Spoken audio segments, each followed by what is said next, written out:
ನಮ್ಮ ಚಿಕ್ಕನಾಯಕನಹಳ್ಳಿ ತಾಲೂಕು ದಬ್ಬೆಘಟ್ಟದಲ್ಲಿ ಶ್ರೀ ಮರಳುಸಿದ್ದೇಶ್ವರ ಸ್ವಾಮಿಯವರ ಒಂದು ಪುಣ್ಯಕ್ಷೇತ್ರ ಇದೆ. ಇದಕ್ಕೆ ರಾಜ್ಯದಾದ್ಯಂತ ಎಲ್ಲ ಕಡೆಯಿಂದ ಭಕ್ತಾದಿಗಳು ಬಂದು ಹೋಗ್ತಾ ಇರ್ತಾರೆ.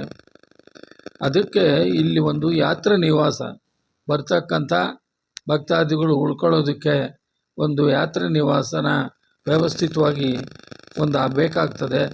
ಅದು ಸರ್ಕಾರದಿಂದ ಅಥವಾ ಮುಜರಾಯಿ ಇಲಾಖೆಯಿಂದ ಅದು ಇಲ್ಲಿ ಮಾಡಿಸ್ಕೊಡ್ಬೇಕು ಅಂತ ಹೇಳೋದು ಅತಿ ಅಗತ್ಯ ಇದೆ. ಇದು ಭಾಳ ದಿವಸದಿಂದ ಇದಿದೆ. ಆದಮೇಲೆ ಜೊತೆಗೆ ತುಂಬ ಜನ ಈಗ ಜಾತ್ರೆಗೆ ಪ್ರಾರಂಭ ಆಗ್ತದೆ. ಈ ಜಾತ್ರೆಯಲ್ಲಿ 31 ಈ ತಿಂಗಳು 31ನೇ ತಾರೀಕು ಪ್ರತಿ ವರ್ಷದಂತೆ ಪ್ರಾರಂಭ ಆಗ್ತದೆ. ಅದು ಕೆಂಡೋತ್ಸವ, ಸ್ವಾಮಿಯವರ ಒಂದು ಅಗ್ನಿಕುಂಡ. ಆ ಕುಂಡನ ದಾಟ್ತಕ್ಕಂಥದ್ದು, ತುಳಿತಕ್ಕಂಥ ಕೆಲಸನ ಭಕ್ತಾದಿಗಳು ಹರಕೆ ಹೊತ್ತಂಥವರೆಲ್ಲ ಆ ಕೆಂಡದಲ್ಲಿ ಹೋಗ್ತಾರೆ. ಇದುವರೆಗೂ ನಾವು ಕಾಣೋ ಹಾಗೆ ಭಾಳ ಮೊದಲಿಂದಲೂ ನಡ್ಕೊಂಡು ಬರ್ತಾಯಿದೆ. ಒಂದೇ ಒಂದು ಸ್ವಲ್ಪ ತೊಂದರೆ ಆಗಲ್ಲ. ಕೆಂಡದೊಳಗೆ ಭಾಳ ಕೆಂಡನ ನಮ್ಮ ಕಲ್ಯಾಣಹಳ್ಳಿ ದಬ್ಬೆಘಟ್ಟ 2 ಭಕ್ತಾದಿಗಳೆಲ್ಲ ಸೇರಿಕೊಂಡು ಹಸಿ ಸೌದೆಯನ್ನು ತಂದು ಸ್ವಾಮಿಯ ಕೆಂಡವನ್ನು ಮಾಡ್ತಾರೆ. ದೊಡ್ಡದಾಗಿರುತ್ತೆ ಆ ಕೆಂಡ.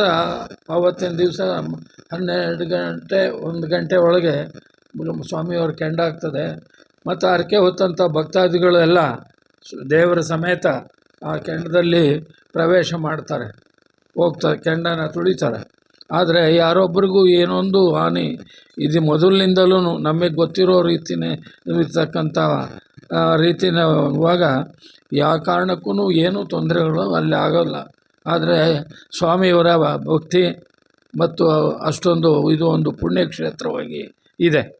ಮೊದಲಿಂದನೂ ಸಹ ಮರಳುಸಿದ್ದೇಶ್ವರ ಸ್ವಾಮಿಯವರ ಒಂದು ಪುಣ್ಯಕ್ಷೇತ್ರ. ಇಲ್ಲಿ ಪ್ರತಿ ವರ್ಷ ಕೆಂಡೋತ್ಸವ ಪ್ರತಿ ವರ್ಷ ಈ ತಿಂಗಳಲ್ಲೇ ಸಹ ನಡೀತದೆ.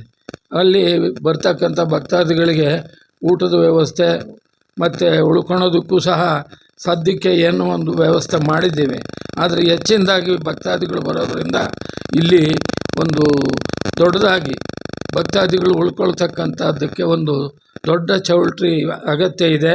ಅದನ್ನು ಸರ್ಕಾರದಿಂದ ಮುಜರಾಯಿ ಇಲಾಖೆಯಿಂದ ಮಾಡಿದರೂ ಸರಿ, ಭಕ್ತಾದಿಗಳು ಎಲ್ಲರೂ ಸೇರಿ ಆಗಲಿ ಒಂದರ ಅವಶ್ಯಕತೆ ಇದೆ. ಅದನ್ನು ಮಾಡಲೇಬೇಕಾಗಿದೆ. ಇರ್ತಕ್ಕಂಥದ್ದಿದೆ. ಇದ್ರೂ ಸಹ ಬರ್ತಕ್ಕಂಥ ಹೆಚ್ಚಿನ ಸಂಖ್ಯೆಯ ಭಕ್ತಾದಿಗಳಿಗೆ ಅದರಲ್ಲಿ ಉಳ್ಕೊಳ್ಳೋದಕ್ಕೆ ಮತ್ತು ಇದಾಗೋದಕ್ಕೆ ಅವಕಾಶ ಇಲ್ಲ. ಮತ್ತು ಯಾವಾಗಲೂ ಭಕ್ತಾದಿಗಳು ಹೆಚ್ಚಾಗಿ ಬರೋದರಿಂದ ಆ ಒಂದು ಚೌಲ್ಟ್ರಿ ಏನಿದೆ ಸ್ವಾಮಿಯವರ ಇದು ಅದನ್ನು ದೊಡ್ಡದಾಗಿ ಮಾಡಬೇಕು. ಇನ್ನು ಬರ್ತಕ್ಕಂಥ ಭಕ್ತಾದಿಗಳು ಉಳಿಯೋದಕ್ಕೆ ಹೆಚ್ಚಿನ ಸೌಲಭ್ಯ ಇದ್ದೀವಿ. ಆದರೆ ಸಾಲದು ಅದು ಬರ್ತಕ್ಕಂಥ ಬೇಕು.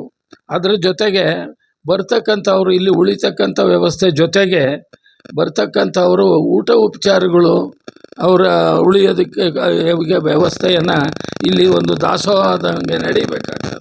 ಯಾಕೆಂದರೆ ಭಕ್ತಾದಿಗಳು ಯಾವಾಗಲೂ ಬರ್ತಾರೆ. ಬರ್ತಕ್ಕಂಥವ್ರಿಗೆ ಇಲ್ಲೇನು ನೆಂಟರು ಇಷ್ಟರು ಇರ್ತಕ್ಕಂಥವ್ರು ಇಲ್ಲ. ಇಲ್ಲಿ ಹೆಚ್ಚಿನದಾಗಿ ಇಲ್ಲಿರ್ತಕ್ಕಂಥವ್ರೇನೋ ಹೋಗ್ತಾರೆ. ಹೊರಗಡೆ ರಾಜ್ಯದ ಎಲ್ಲ ಕಡೆಯಿಂದ ಭಕ್ತಾದಿಗಳು ಬರೋವಾಗ ಅಲ್ಲಿ ಉಳಿತಕ್ಕಂಥವ್ರಿಗೆ ಏನಾದರೂ ಊಟದ ವ್ಯವಸ್ಥೆ ಇಲ್ಲಿ ಅತಿ ಅವಶ್ಯಕತೆ ಇದೆ. ಆದ್ದರಿಂದ ಊಟ ಉಪಚಾರಗಳು ಮಾಡೋದಕ್ಕೆ ಚೌಲ್ಟ್ರಿ ಇದೆ. ಆದರೆ ಅಲ್ಲಿ ಆ ಒಂದು ವ್ಯವಸ್ಥೆ ಮಾಡೋದಕ್ಕೆ ಬೇಕಾಗಿರ್ತಕ್ಕಂಥ ಹಣದ ವ್ಯವಸ್ಥೆ ಮತ್ತು ಊಟ ಇದು ಎಲ್ಲ ಕೊಡೋದಕ್ಕೆ ಭಕ್ತಾದಿಗಳಿಗೆ ಒಂದು ಅನ್ನಸಂತರ್ಪಣೆ ಕಾಯಮಾಗಿ ನಡೀಬೇಕು. ಇಲ್ಲಿ ಬರ್ತಕ್ಕಂಥ ಭಕ್ತಾದಿಗಳಿಗೆ ಊಟ ಉಪಚಾರದ ಒಂದು ಅವಕಾಶ ಮಾಡಬೇಕು. ಮತ್ತು ಉಳಿಯೋದಕ್ಕೆ ಬೇಕಾಗಿರ್ತಕ್ಕಂಥ ಇನ್ನೂ ಹೆಚ್ಚಿನ ಒಂದು ಸೌಲಭ್ಯಗಳು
ಅದು ಮೂಲಸ್ಥಾನ ಕೆಳಗಡೆ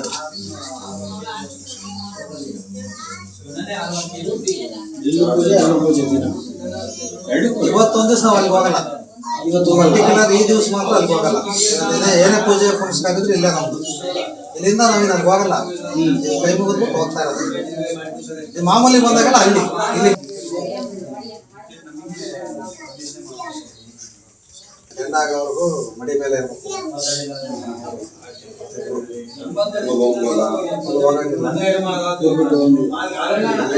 ಹೋದ್ರೆ ಎಲ್ಲ ಅತ್ಯಂತ ಜಾಸ್ತಿ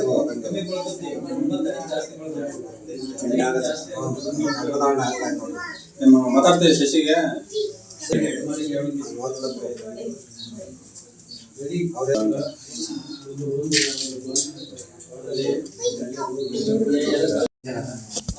ಮೂರಕ್ಕೂ ಧಾರಣೆ ಆಗುತ್ತೆ.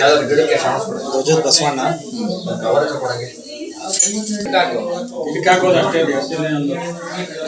ಇಲ್ಲಿ ಪಕ್ಕ ವಿಪತ್ತಗಡೆ ಇಲ್ಲ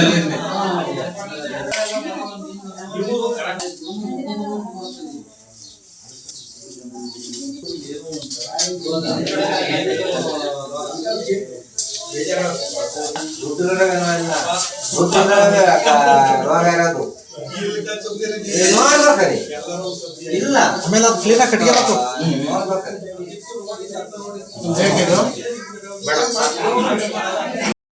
ಮಾಡ್ತೀವಿ ನಾವು ಅದನ್ನು ನಡೆಸಿದ ಮೇಲೆ ಜಾತ್ರಾ ಇದು ಸ್ಟಾರ್ಟ್ ಆಗ್ತದೆ. ಪ್ರಕ್ರಿಯೆ ಎಲ್ಲ ಶುರು ಆಗ್ತದೆ. ತಮ್ಮ ಹೆಸರು? ಮುಳ್ಸಿದ್ದಪ್ಪ ಅಂತ. ಮುರ್ಸಿದಪ್ಪ ಅಂತ. ಈಗ ಸ್ವಾಮಿ ಕೆಂಡೆ ಅಂದು ಮಂಗಳವಾರ ದಿವಸ ಕೆಂಡ 30ನೇ ತಾರೀಕು ಕೆಂಡ.